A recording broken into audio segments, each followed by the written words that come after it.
Yo, welcome back everybody to a brand new video here on the second channel, and today we're going to be looking at the top 10 best decks in the format right now heading in to LAIC. LAIC is this weekend. It is going to be the first major tournament featuring Paradox Rift. It's also going to be a major tournament in general. I mean, ICs are very important, and I think having a new set release when we have a major IC like this is pretty exciting, and also we don't really have the meta figured out right now. We do know what decks are good right now, and obviously I had to do a ranking of what I think are the best decks right now in our format as we head into LAIC, but after we get the results of LAIC, we're going to see what decks are considered the best, what decks are the best, what decks are bad, what decks flopped, whatever the case may be, we can see it. Because right now, we only have the online tourney results and results from Japan to look at. And while those results obviously do give us a good indication of what is good and do give us some kind of an idea of what will be good for LAIC, it doesn't give us the full kind of picture, because once LAIC happens, we'll maybe see something change with this top 10 list. But in my opinion, these are the 10 best decks right now for LAIC. I am not going to LAIC.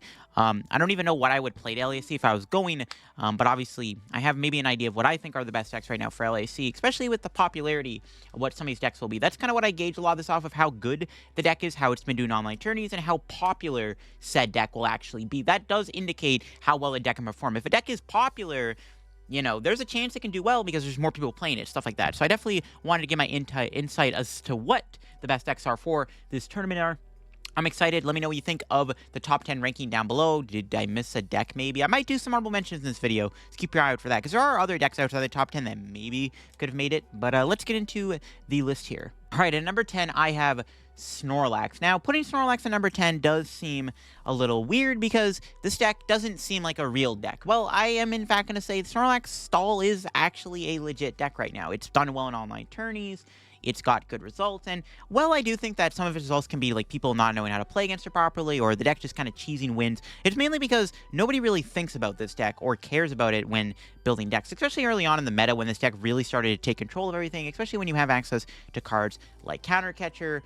My issue with Snorlax Stall right now, though, is I don't know if it's the best play for LAIC. In a best-of-3 scenario, this might not be very good, and not to mention, I think people are going to start teching for it a little bit harder. We're seeing stuff like Turos and Miniors get added into people's decks to try to counter Snorlax. Also, Snorlax isn't the most popular deck on the planet. While I do think it is actually a strong deck right now, and it can beat a handful of decks, I really do not think that it is the deck that everyone is going to be playing. It's not really a popular enough deck for me to really warrant it. Like, if I'm going to LAIC, I actually would consider not even bothering teching for Snorlax, because it might not even be that popular. Like, the odds you hit one aren't going to be astronomically high. Like, you can go 9 rounds day 1 Swiss, not hit a single Snorlax, and you're going to regret putting that Minior in your deck, and you're going to be like, damn, that could have been any other card in the deck that, you know, could have made a difference in any other matchup. But yeah, I don't know. Snorlax Stall is definitely still strong. There will be people playing it. I do think Snorlax Control is still good. We are seeing the Crabominable being incorporated. I've seen other tech cards like Radiant Serena to help a little bit against Lost Box, Jirachi for Lost Box. You can also play the Chandelure in the deck to try to mill people a little bit quicker. So there are many different variants of Snorlax right now, but I definitely think Snorlax is a fine deck. I just think people are starting to tech for it, not to mention it's not the most popular deck in the room, and I don't think that many people are really going to play the deck overall. We're definitely going to see Snorlax make day 2. I wouldn't be surprised if Snorlax is on stream at some point at LAIC, but I just don't think the deck is popular enough. If I'm going to LAIC, there's a world where I don't even tech for Snorlax, because it might not even be relevant enough to tech for, because it's just not a popular enough deck. It is a good deck, but I just don't think its popularity is going to warrant teching for it. It is still strong, and I think it actually still has to make the top 10 list, though it does do good in the best-of-1 settings over in Japan, and of course in the online tourney scene. But outside of that, the deck definitely does seem a bit flimsier, but still not a bad play, and it does have good matchups. I mean, a lot of decks right now really do play cards Snorlax wants to see, like Manaphy's, Jirachis. Just any card that can easily get trapped in the active is just really good. And a lot of decks sometimes just have a hard time dealing with Mimikyu and Snorlax when they're looped together with Turo and Penny. Next up on the list is Lugia. Now, I think Lugia is the underdog of the format right now. I don't think a lot of people are really thinking or respecting Lugia right now, and I think that's a good thing for Lugia, because Lugia, I think, is still very strong. The ability, obviously, to get double Archeops in play on the second turn of the game can be pretty deadly. You have a lot of attackers to choose from. There's also 3 different ways you can play Lugia right now, which also help it out quite a bit. And I think Lugia is just overall a pretty strong deck in our format. Now, I think the Lugia Iron Hands build here with the Earthen Vessel is probably the best way to play right now. It's also, people don't probably remember this, but it actually did win the first online Paradox Rift Legal tournament that we had. Yeah, Lugia Iron Hands did win the first online tourney, so keep in mind.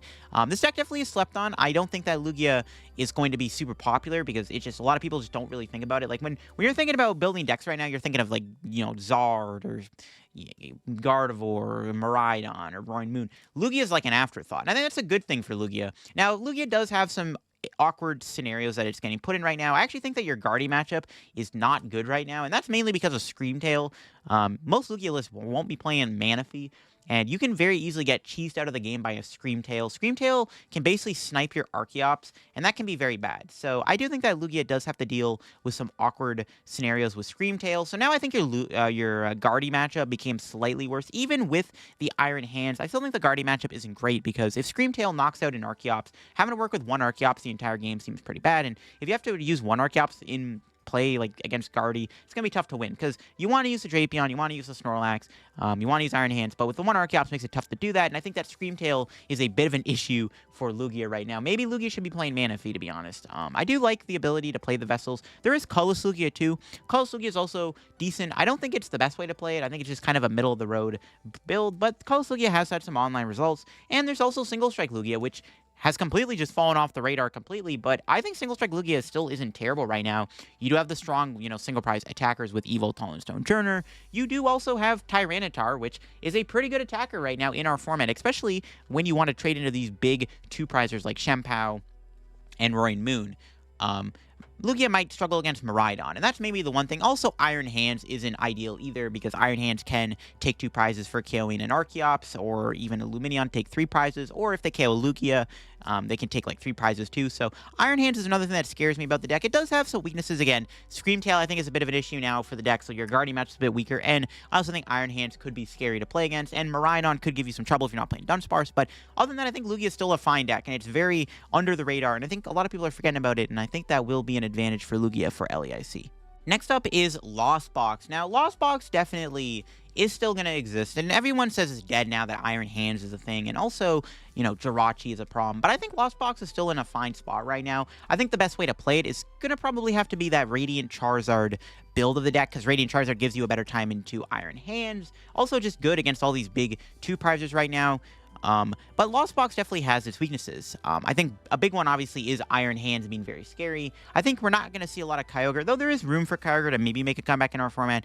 I don't think Kyogre is going to be very popular or has the potential to do good anymore now that Iron Hands is a bit more of a threat. And I don't know if the Mirage Gate builds are going to be as popular. But we don't know. I mean, we just haven't seen enough Lost Box do on online tourneys right now to dictate it. My other concern with the deck is overall just Jirachi. Like, if anybody, like, if your opponent just randomly plays a Jirachi in their deck, you can literally just lose because of it. Without having access to stabilize attacks, spreading damage across the board, I think Jirachi just kind of farms you. And I think that's one of the scary things about playing Lost Box, is how popular Jirachi will be. It almost feels like Spiritomb with Mew to a degree, where it's like, yeah, Lost Box has to deal with Iron Hands, but as long as you have outs to that, like, we've seen, like, some Lost Box decks playing, like, Dragonite still, or even Roaring Moon is now becoming a thing in Lost Box, but I do think that Jirachi is going to be the Lost Zone Spiritomb, because it's like, yeah, if people are playing the Jirachi now, Lost Box gets a little bit weaker, because not having access to stabilize spread attack like that is pretty bad. So I think that's the one thing that's holding it back, and I gotta put it a bit lower on this ranking just because of many decks using Jirachi right now and Iron Hands being popular.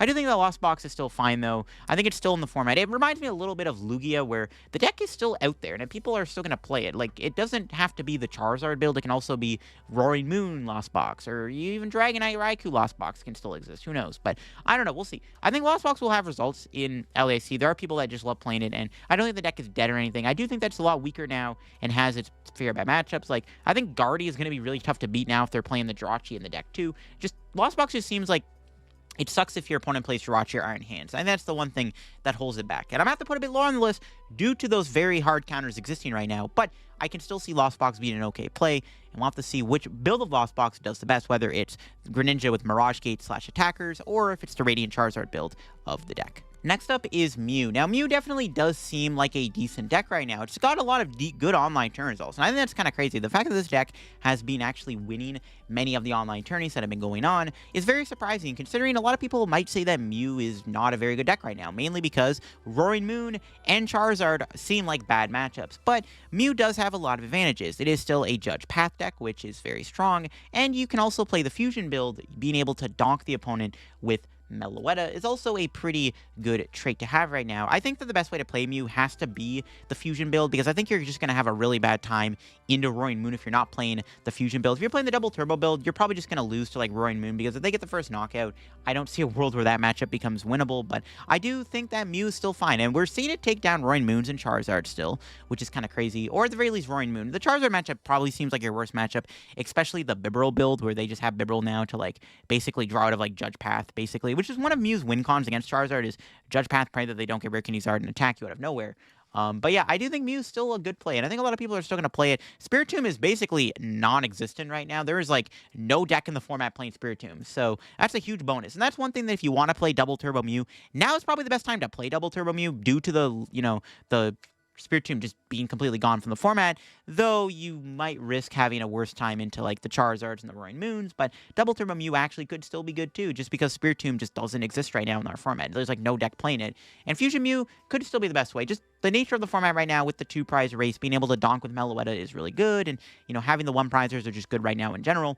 So we'll have to see where Mew goes. I think a good Mew player can obviously beat Roaring Moon, and with the online results it's been having, clearly Mew can still stand up to some of these new archetypes in the format, and I think it still has like good matchups against Maridon. Shenpao seems like a really good matchup too.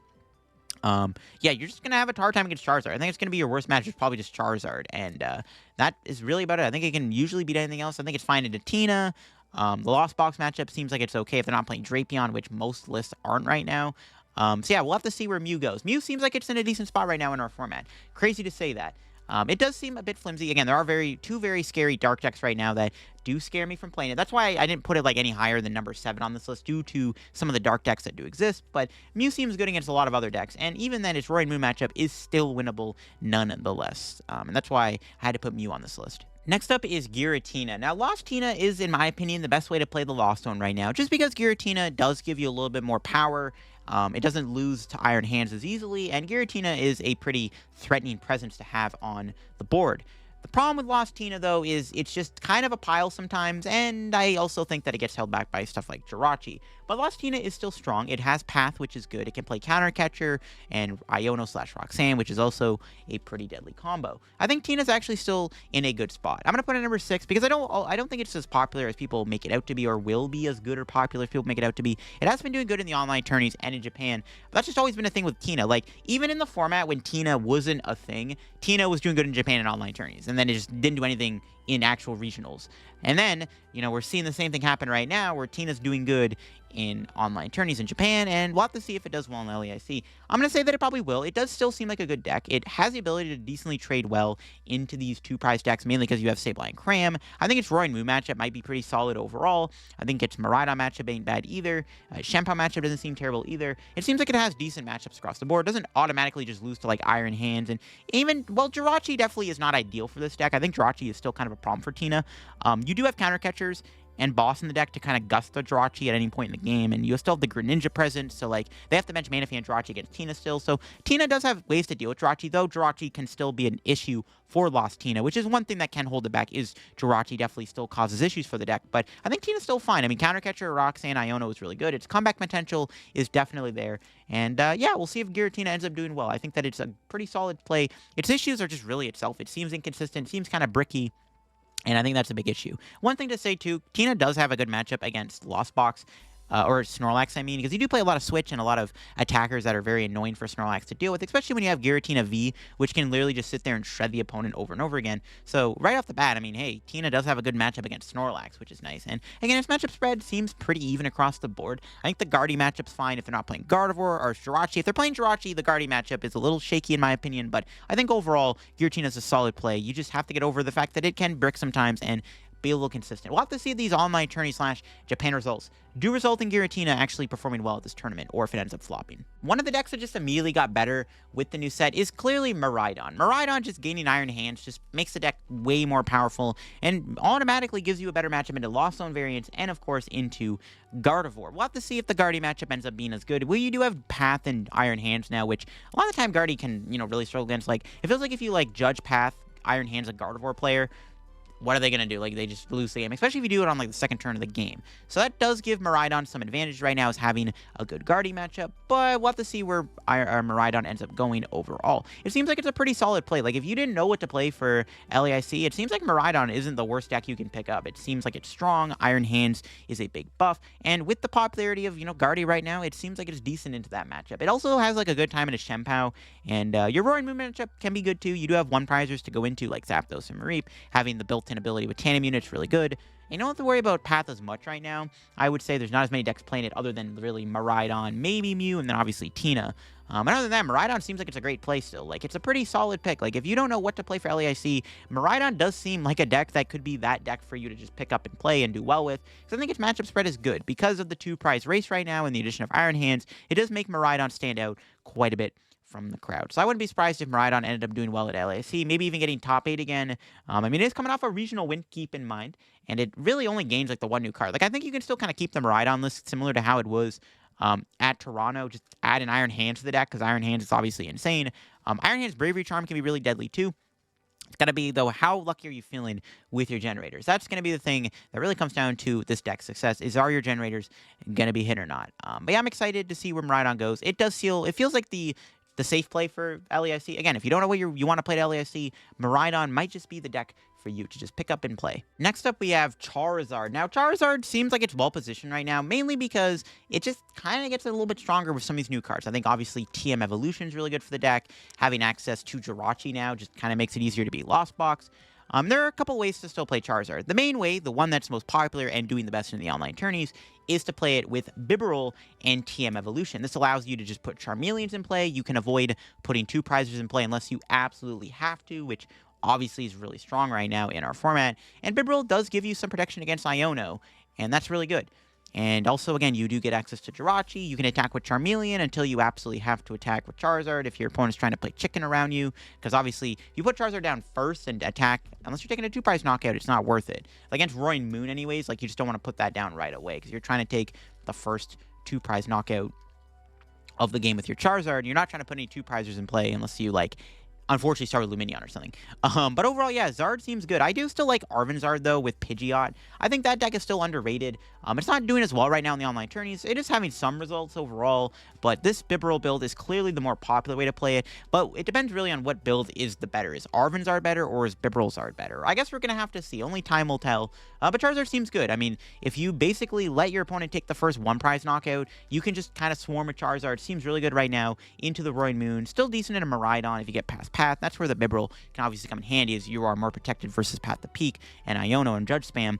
I think that Charizard still has a weaker Shenpao matchup, because Shenpao just kind of blows you up. So Shenpao can still be a bit of a scary matchup if they take the first, 2-prize KO. So, well, Shenpao seems like maybe your scariest matchup. I think Charizard is still in an okay spot right now in our meta, and definitely is a deck that I would consider playing right now in our format. So definitely look at playing Charizard for LAIC. It seems like it's decent. Again, we'll have to see what build is better. Is it the Pidgeot build or the Bibarel build? The Bibarel build keeps you safer against Iono, gives you, drop per turn, where Pidgeot lets you cherry pick any card out of your deck, which gives you a lot more control in a match as opposed to just Bibarel and praying. Like, if you're Bibaraling for boss and you whiff it, feels so bad. Where if you have Pidgeot, you can only just Pidgeot for boss. One thing that scares me about Charizard is it does seem to have a pretty bad matchup against Snorlax. That's the one issue Charizard faces right now, is its Snorlax matchup seems shaky. We've seen some lists incorporate the Minior. We are seeing, a list here they got from Limitless playing the 2-Turo scenario to help out a little bit more.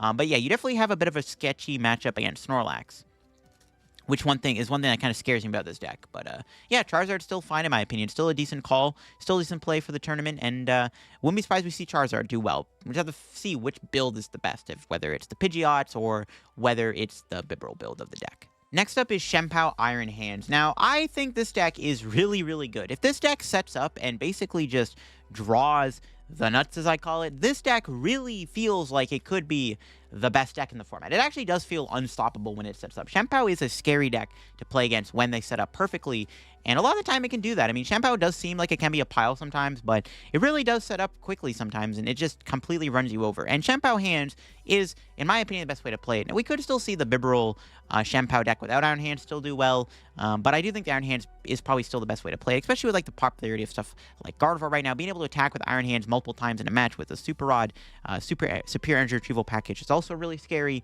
But yeah, Shenpao Hands seems really, really good. I actually don't think this deck is that bad. Some people would argue that it's not as good. It doesn't have like the greatest online tournament results, so it does have good results in Japan that do back it up.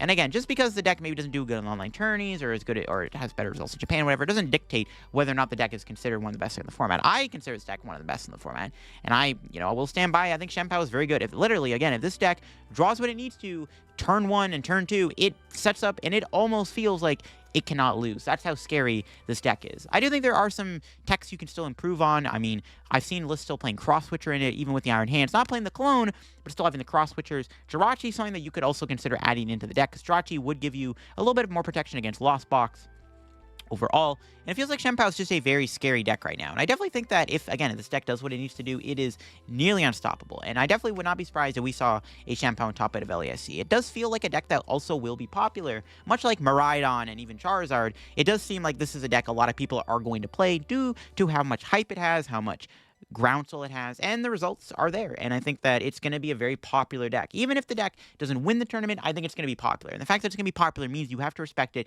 you have to look out for it, you have to consider it as a deck to look out for and play for yourself for LAIC. And I think Shenpao Hands is great. Definitely keep your eye on this deck, and we'll have to see where this deck goes into LAIC. Next up is Roaring Moon at number 2. Now, Roaring Moon is the most hyped up deck in the format right now, and for good reason. It's a strong deck. It can attack on the first turn of the game. It can knock stuff out very easily. It's a very scary deck to play against sometimes, and it actually, I think, gatekeeps a lot of archetypes from existing. Like any arc pile deck probably just can't exist now because of Roaring Moon being popular. And going into LAIC, this is what everybody's hyping up, in my opinion. It's the big new archetype. It's going to be very popular, and that's the one thing that puts it so high on this list, is how popular it's going to be. The one thing is we don't really have a figured out 60 for the deck yet. There are different versions of it running around. There's Roaring Moon without, just straightforward Roaring Moon. There's spills with the Water Energy, which we're looking at here. There's spills using Darkrai V-Star.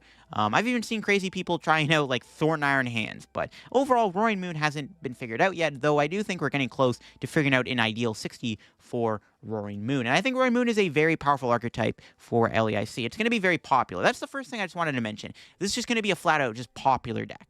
Even though you could consider this deck to maybe be lower on the ranking, you could say this is a number 5 deck, a number 6 deck, a number 4 deck, I think it's still going to be insanely popular. It's one of the most hyped up decks right now. It's going to just be popular flat out. And that does impact its performance, in my opinion. Due to how popular it's going to be, that will impact how it does, because more people are going to be playing it, so clearly it's going to scrape by a few wins. But that also means it's easier to play against. One of the problems with Roaring Moon is how straightforward and linear it is. It doesn't really do anything special other than just attack, right? It doesn't really have any, unique things it can really do, and that kind of off-puts a lot of people with Roaring Moon. I think Roaring Moon definitely is just a very straightforward, linear, does what it needs to do, and does it well. It doesn't have really room for, counterplay, in my opinion, the way I look at it, and I think Roaring Moon definitely is a bit of a, not a noob deck, but a deck that, again, just doesn't really do much, doesn't do anything special. It can be easy to play against. If you're playing against Roaring Moon, it's not hard to play against, but sometimes just being a strong and aggressive and powerful deck is all you need right now to win a game of the TCG, and Roaring Moon is, I think, the best deck that does that